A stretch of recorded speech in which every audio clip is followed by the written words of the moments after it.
হোলি হোলি কি শুধুই রঙের উৎসব? না, এর পিছনে লুকিয়ে মূল এক গভীর ভক্তিময় যোগ, যা হয়তো আপনার জীবনের দিক নির্ণয় করতে সাহায্য করতে পারে।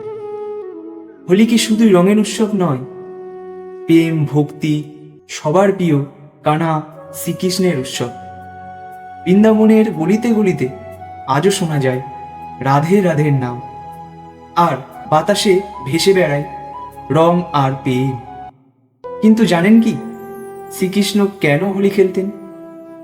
ছোটবেলায় আমাদের কানহা ছিলেন শ্যামবর্ণের।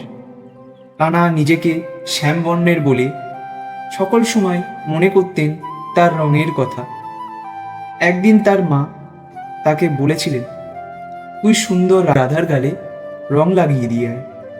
সেই থেকে শুরু হয় রঙের উৎসব, রঙের লীলা, প্রেমের খেলা, ভক্তির উৎসব। হোলি মানে ভেদাভেদ ভুলে এক হওয়ার উৎসব। কারণ রং জাতি, ধর্ম, বর্ণ কিছুই দেখে না। শুধু কি ভেদাভেদ ভুলে এক হওয়া? না, অহংকারকে দহন করে দেয়।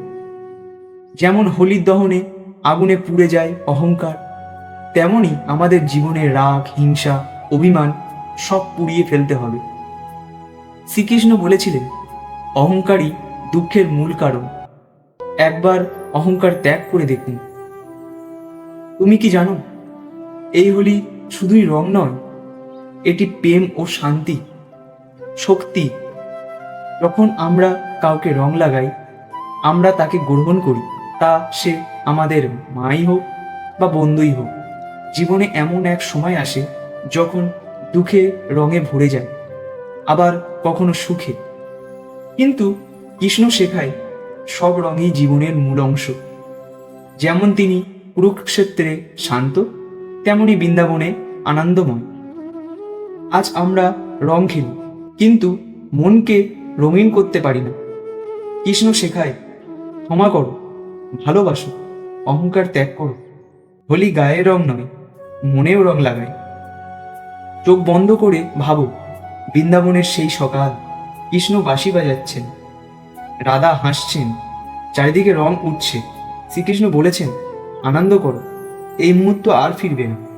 খুশি থাকো, আনন্দিত থাকো, রাধে রাধে বলো, জয় শ্রীকৃষ্ণ বলো। কমেন্টে তোমার জীবনের সেই রঙের মুহূর্ত জানাও। লাইক, শেয়ার, সাবস্ক্রাইব করে আমাদের এই প্রেমের বৃন্দাবনে যুক্ত হয়ে যাও। রাধে রাধে।